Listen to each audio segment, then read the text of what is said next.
Setelah kita ketahui perbedaan antara lobster jantan dan lobster betina, lantas bagaimana untuk mengembangbiakkan lobster ini? Jadi ikuti perjalanan kita di program Ingon-Ingon. Oke pemirsa Ingon-Ingon dimanapun Anda berada, saat ini kita masih di Gema Farm yang fokus pada pembudidayaan lobster air tawar. Nah tadi kita sudah melihat kolam yang beton ya miliknya Gema Farm. Nah sekarang kita di sampingnya itu ada kolam akuarium. Nah kita tanya ke Mas Gema, sebenarnya kolam ini fungsinya kolam apa ini Mas? Oke, siap. Apakah ada perbedaan dengan kolam-kolam beton yang ada tadi?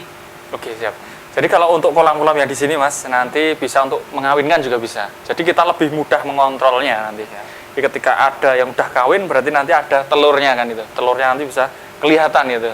Berarti ini khusus kolam pengawinan kan? Iya, bisa. Di kolam ini tadi kan saya lihat Mas, bukan hanya 1-2, maksudnya satu pasang gitu. Iya. Ternyata banyak. Itu nanti mengganggu proses pengawinannya atau tidak sebenarnya? Enggak, ini namanya kawin massal. Kawin massal? Ya, kalau dikawinkan massal seperti ini nanti dia akan ibarat kata mencari jodohnya. Oh. Kalau hanya cuma satu dijodohkan nanti malah lama. Oh, belum tentu dia jodohnya. Betul gitu. Sekali. Ya, seperti manusia ya, ya kita betul. Ya. Berarti di sini ada komposisinya jumlah jantan dan betinanya itu, Mas? Betul. Jadi 1:1. Berarti 5 jantan, 5 betina. 5 betina. Itu idealnya berapa Mas kalau dalam ukuran kolam sebesar ini? Idealnya kalau kolam misalkan saja 1x1 nanti bisa 10 pasang. 10 pasang. Berarti 20 ekor ya jantan. 20 ekor. Dan betinanya 20 ekor. Ini kan tadi saya melihat juga ukurannya air tidak terlalu banyak ya Mas. Ini memang standarnya untuk pengawinan segini atau seperti apa? Enggak sih Mas. Jadi ibarat kata kalau di dalam ruangan dia bisa diminimalkan yang namanya airnya. Kalau di luar harus tinggi karena nanti terpengaruh yang namanya sinar matahari sama terpengaruh yang namanya hujan. Oh, berarti untuk ketika di dalam ruangan seperti ini airnya tidak terlalu banyak bisa ya? Bisa direndahkan. Ini kurang lebih 5-10 cm kalau seperti ini. Dalam proses pengawinan ini air juga sangat mempengaruhi Mas. Air betul. Air sama ini perlu ditambah namanya aerator ya ini. Oh, ya. Jadi ada yang namanya aerator itu untuk menyuplai oksigen. Kalau makannya seperti apa Mas? Kalau ketika kan proses pengawinan kan ada hewan yang semakin banyak itu makannya. Kalau lobster sendiri karakteristiknya seperti apa? Kalau lobster ini dia hewan omnivor, jadi dia pemakan segalanya. Jadi kita bisa selingi antara nabati sama hewani. Nabati misalkan saja kayak tadi ada biji-bijian, beras, jagung, delai, kacang hijau gitu. Kalau hewani bisa cacing, udang, kepala teri, atau daging, atau usus itu juga bisa. Pemakan segala. Pemakan segalanya, kayak kita ya. Ya. Berarti memang dari segi pakan bukan kendala juga. Betul untuk sekali. Proses pembudidayaan lobster. Untuk pengawinan ini Mas, apakah juga ada semacam persiapan untuk nanti hasilnya supaya lebih bagus atau seperti apa itu Mas? Oke, ya ada nggih. Jadi ada risetnya juga. Nah ini khusus untuk teman-teman ya, ini spesial sekali ini. Jadi ibarat kata kalau mau dikawinkan itu kalau yang jantan dikasih cacing. Cacing ya, apa Mas? Cacing tanah. Cacing tanah. Kalau betina dikasih yang namanya tauge rebus. Itu agar hasilnya nanti melimpah. Sel spermanya melimpah, sel telurnya melimpah, ketika bertemu wah melimpah hasilnya. Dan kuat juga nanti. Ya, betul sekali. Oh, itu ya pemirsa. Itu hasil riset juga itu. Ya. Pengalaman Mas Gema ya soal beberapa waktu ini. Pakai cacing untuk jantannya dan pakai tauge rebus untuk betinanya. Dan nggak boleh kebalik. Kalau kebalik nanti bahaya. Berarti sebelum masuk dijadikan satu, proses awalnya seperti itu Mas? Ya. Dipakan itu? Iya, dipakan itu. Yang dipisah tadi itu. Kalau terbalik nanti bahaya nanti. Bahayanya seperti apa Mas? Bahayanya ibarat kata nggak ada efeknya nanti. Oh, berarti efeknya nggak ada. Kalau dikasih dua-duanya malah boleh. Oh, alah. Jadi ketika pas pengawinan ini seringnya pakan itu? Betul sekali itu. Oke, itu ya pemirsa tipsnya yang mau membudidayakan lobster. Jadi pakai cacing sama tauge rebus. Tauge rebus. Ya. Pakannya sebenarnya di sekitar kita banyak ini Mas ya. Baik. Ini proses dari pengawinan yang ada di Gema Farm nanti bisa ditiru ya pemirsa di rumah, dan nanti kalau proses-prosesnya ada banyak lagi kan kita ikuti terus dalam program Ingon-Ingon.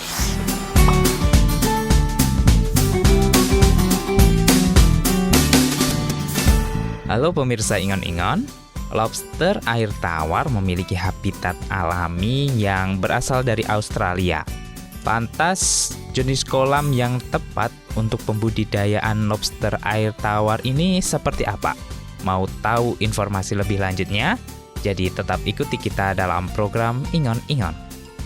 Mas Gema, Siap. ini kan di Gema Farm ternyata kolam yang digunakan itu berbagai macam. Iya. Ada yang beton, di sini depan kita ada yang ember, kemudian terpal juga. Iya.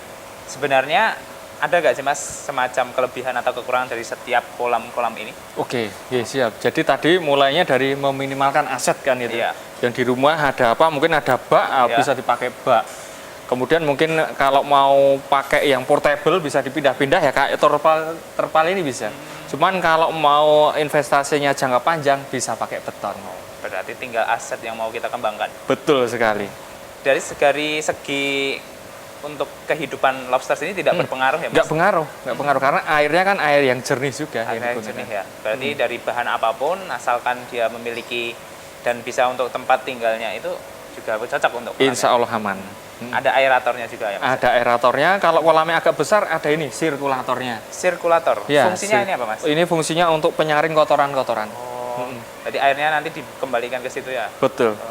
Di sini juga kan masih ada Mas semacam genting-genting pecahan terus potongan-potongan pipa juga. Ini fungsinya Pralon apa ya. Ya ini untuk tempat sembunyi. Jadi lobster nanti ini sembunyi-sembunyi di dalam pralon-pralon atau genteng-genteng ini. Karena mengingat dia hewan nokturnal, Kalau hewan siang malam. tidur Mas. Betul ya. Hari ini siang hari lobsternya banyak yang tidur Tidur. dan nanti aktivitasnya banyak di malam hari. Malam ya? harinya. Untuk proses pemberian makan untuk setiap kolam ini ada takarannya nggak Mas? Ada. Kalau teman-teman kalau mau belajar itu satu ekornya itu 3 butir, 3 sampai 5 butir. Butir apa ini Mas? Butir misalkan saja kalau biji-bijian bisa beras, jagung, delai, ketan, kacang hijau yang itu. Ya. Itu kalau mau pakai kayak hewani itu kurang lebih 5 cm, panjang 5 cm dipotong-potong. Hewan misalkan saja cacing, Ya. ulat atau daging itu kurang lebih 5 cm dikasihkan. Oke, berarti untuk hewani 3 sampai 5 cm ya Mas? Betul, Ya? iya. 3 potong juga. 3 potong juga. Oke, 3 biji untuk biji-bijiannya juga. Betul. Kalau sekali. proses pembersihan kolam ini rutinnya dan baiknya seperti apa Mas? Kalau di kami ini paling nggak seminggu sekali itu kita lakukan namanya sifon. Sifon itu kita sedot yang namanya kotoran, itu seminggu sekali.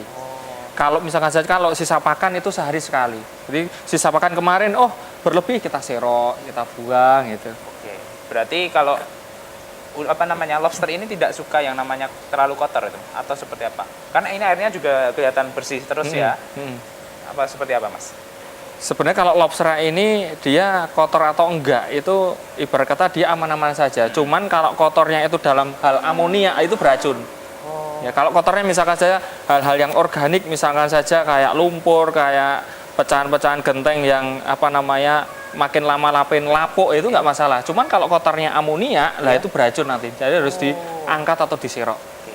Berarti kalau sesuatu yang beracun sebaiknya dibersihkan. Dibersihkan. Kalau gitu. ini pakai genting-genting dan itu nggak masalah. Ya? Nggak masalah. Iya. Ya. Dan juga apakah ini kan kalau di Gema kan di Gema Farm ini Pak di rumah ya Mas? Iya, di dalam. rumah. Bahkan mungkin cahaya sinar matahari pun tidak bisa masuk ini. Iya. Mempengaruhi nggak ini Mas untuk kesehatan lobster yang ada di sini? Sangat mempengaruhi ya. Ha. Apalagi kalau kita ada tahapannya adaptasi. Adaptasi itu karena gimana caranya kondisi lingkungannya gelap karena dia hewan nokturnal agar dia banyak makannya. Selain itu kalau di indoor seperti ini kita nggak terkena yang namanya hujan, sinar matahari. Jadi airnya nanti bisa sedikit. Nggih. Ya. Ini salah satu kelebihan kenapa dia ada di indoor ya? Indoor ya. Ini berarti termasuk juga kolam adaptasi Betul sekali. sebelum nanti dipindahkan. Oke, pemirsa, itu salah satu hal yang dikembangkan di Gema Farm. Jadi kalau para pemirsa nanti mau mengikuti jejak Gema Farm bisa nih ditiru kolam-kolamnya yang ada sini. Jadi tetap ikuti kita dalam program Ingon-Ingon.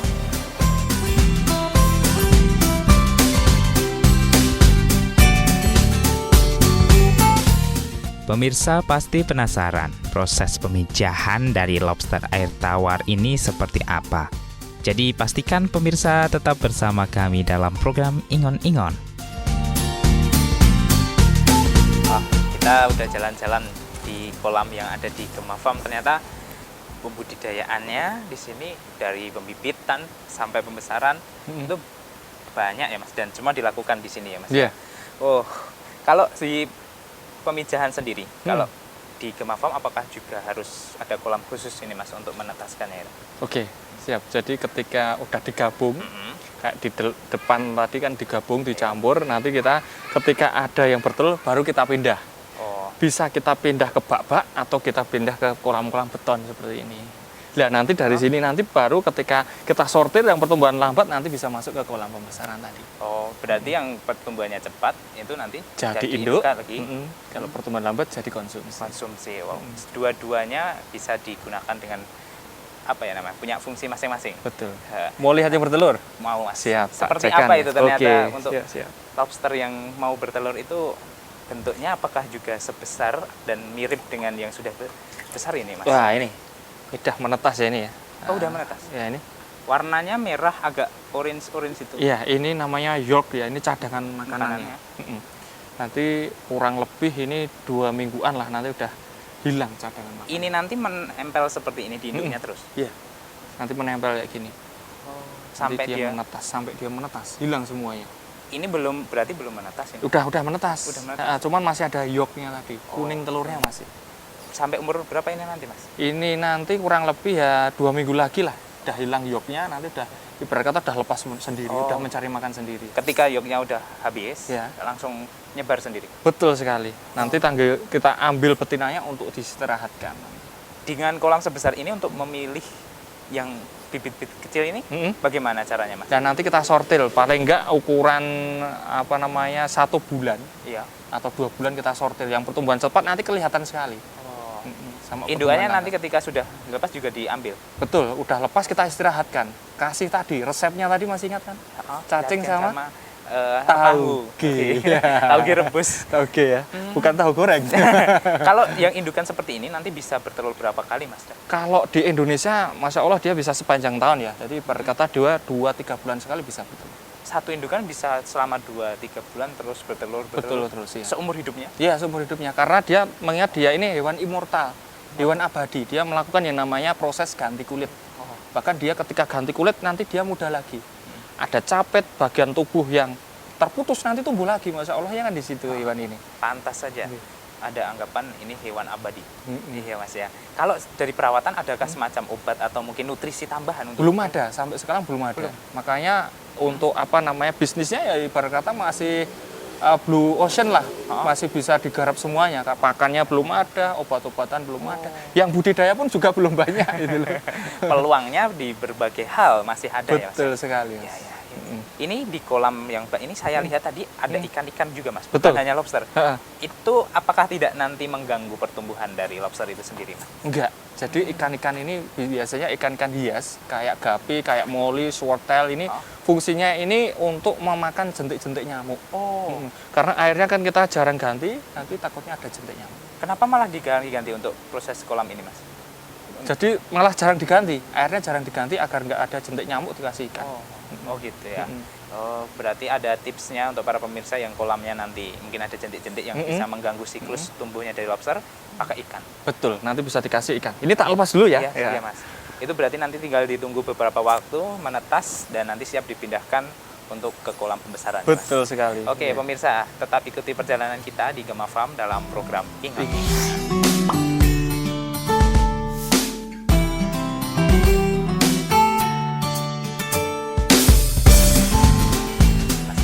Ya, Mas Gema, ternyata di Gema Farm juga punya kolam yang cukup besar juga ya. Iya, Ini Mas. ukuran berapa kalau boleh tahu, Mas? Ini paling enggak 8 kali 14. 8 kali 14. Ya.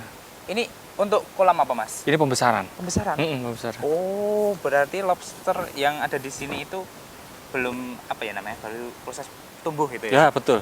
Jadi dari sortir yang pertumbuhannya sedang itu kita bisa masukkan sini. Kalau yang pertumbuhannya cepat nanti jadikan aset indukan. Oh, yang bagus itu nanti bisa dijadikan indukan ya, Mas? Betul sekali. Berarti selama berapa waktu dia berada di sini, Mas? Ini kurang lebih 4 sampai 6 bulan. 4 sampai 6 bulan. 6 bulan, nggih. Oh, cukup lumayan lama ya Iya. proses tumbuhnya. Kalau ini bisa menampung berapa banyak lobster nantinya, Mas? Jadi kalau kalau kita mau hitung-hitungan 1 meter persegi itu 10 ekor untuk minimalnya. Iya. Nah, kalau maksimalnya nanti bisa 50 per meter persegi. Iya.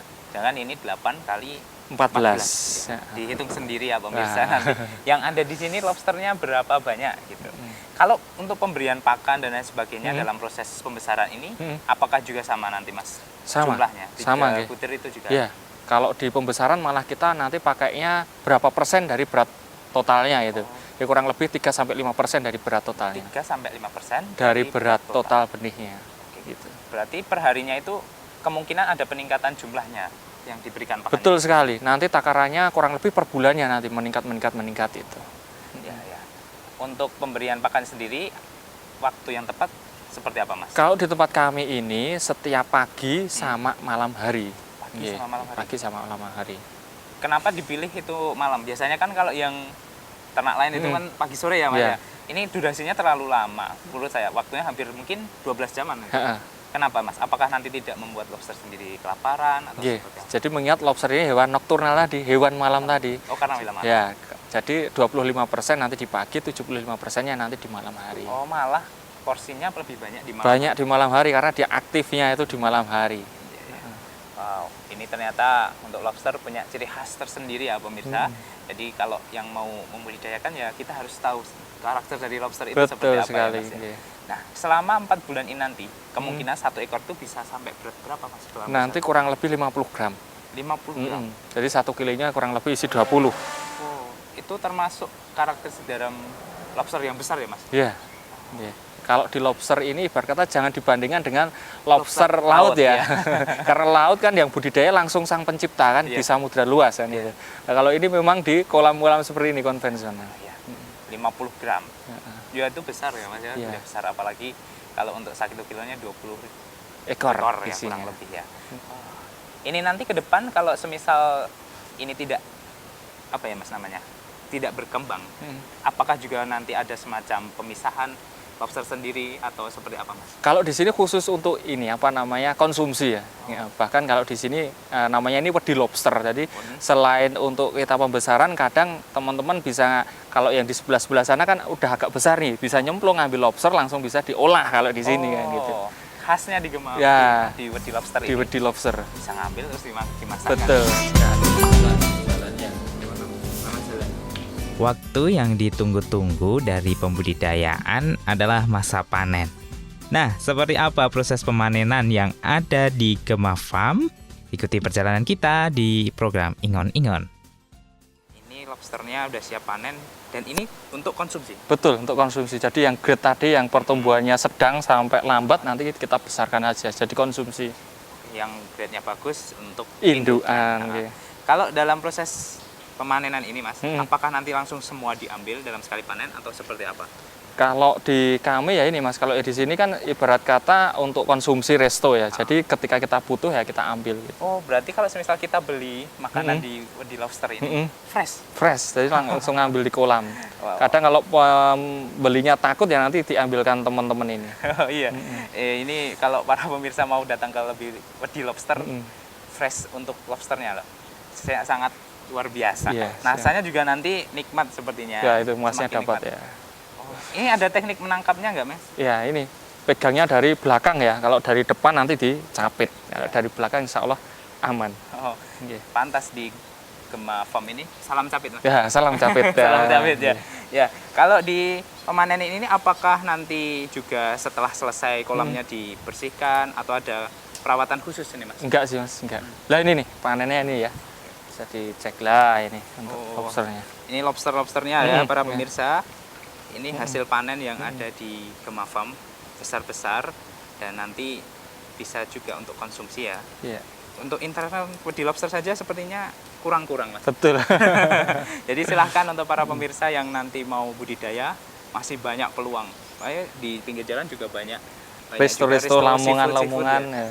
Dan Gemah Farm punya pengembangan bisnis ke arah situ ya, Mas? Betul sekali. Namanya apa, Mas? Kita kalau di sini ada wedi lobster, nanti kalau di sana kita bisa ngobrol-ngobrol di Sabila Seafood. Sabila Seafood. Sabila Seafood. Mari kita pemirsa nikmati menu yang ada di sana. Jadi tetap ikuti kita di program Ingon. Pemirsa Ingon Ingon perlu ketahui, Gemah Farm yang berdiri sejak tahun 2010 ini sekarang sudah mengembangkan bisnisnya ke arah restoran. Selain untuk meningkatkan nilai jual dari lobster air tawar, ini juga untuk mengenalkan lobster di kalangan masyarakat. Setelah jalan-jalan di Gemah Farm ini, saya mau minum dulu, Mas. Wah. Agak capek, karena cukup luas juga ternyata untuk tempat pembudidayaannya yang ada di Gemah Farm. Nah, mungkin ada banyak pemirsa ini, Mas Gemah, yang bertanya-tanya sebenarnya apakah lobster ini bisa mati ya? Karena kan tadi punya sifat dia bisa molting, ganti kulit. Nah, apakah juga dia ada kemungkinan mati juga? Iya. Jadi kalau mati ya pasti ya, setiap yang bernyawa pasti mati kan gitu. Tapi kalau lobster ini punya kelebihan yang namanya hewan ini hewan immortal. Dia punya daya yang namanya parthenogenesis. Dia bisa misalkan saja nanti capitnya putus, sungutnya putus, kakinya putus, tumbuh lagi nanti melalui proses namanya molting, ganti kulit. Jadi ketika ganti kulit dia muda lagi. Oh, ya. Anggap berarti kayak umurnya dari nol lagi ya, Mas? Betul sekali. Rata saja disebut yang punya umur panjang. Betul. Kalau rata-rata dari lobster sendiri punya umur berapa dan bisa sampai umur berapa ini, Mas? Ya tahunan ya? juga ya. Bisa sampai puluh tahun. Ya kalau 10 tahun belum sampai ya, karena kita baru 12 tahun kan ya. Paling nggak tahunan lah, 2-3 tahun masih. Ya. Ternyata juga masa hidupnya panjang. Karena ya ini sesuatu hewan yang bisa berganti ketika ada yang putus itu ya, Mas ya. Nah, kalau dalam proses pembudidayaannya kan kebanyakan yang di sini tadi di kolam-kolam yang di ember, bak, kemudian yang di terpal juga ada aerator, Mas. Apakah kalau semisal kita tidak menggunakan aerator juga masih bisa hidup untuk lobsternya? Oke, jadi insya Allah masih bisa ya. Jadi aerator tadi fungsinya untuk kolam-kolam yang kecil-kecil, untuk suplai oksigennya bisa pakai aerator. Malah jangan sirkulator. Kalau sirkulator nanti lobsternya mabuk karena kena arus. Nah kalau kolam-kolam yang seperti ini kita pakainya inlet outlet. Jadi ada air masuk, ada air keluar. Oh, inlet outlet. Ya, betul. Berarti memang harus ada pergantian untuk airnya ya. Betul. Wah, ini pemirsa, lobsternya yang sudah masak. Wah, siap dinikmati ya. Jadi ini adalah produk yang ada di Gema Farm juga ya, Mas ya. Betul. Untuk masakannya Wedi Lobster dan Sabila Seafood. Ya, nanti silahkan pemirsa bisa mampir juga dan kalau mau konsultasi soal pembudidayaan lobster lebih lanjut bisa juga hubungi Mas Gema di mana ini, Mas? Apakah punya channel media Iya, yang bisa nanti di IG ya, lobster air tawar _Gema Farm. Ya, lobster air tawar _Gema Farm. Oke, itu pemirsa. Semoga ilmu kita di kesempatan kali ini bisa bermanfaat untuk para pemirsa di rumah dan semoga bisa menginspirasi juga untuk pembudidayaan lobster. Jadi terima kasih Mas Gema untuk informasinya. Kita sebelum pulang nanti pengen nyicip-nyicip dulu. Betul, siap. Lobster yang ada di Wedi Lobster dan Sabila. Siap. Oke. Assalamualaikum warahmatullahi wabarakatuh. Waalaikumsalam warahmatullahi wabarakatuh.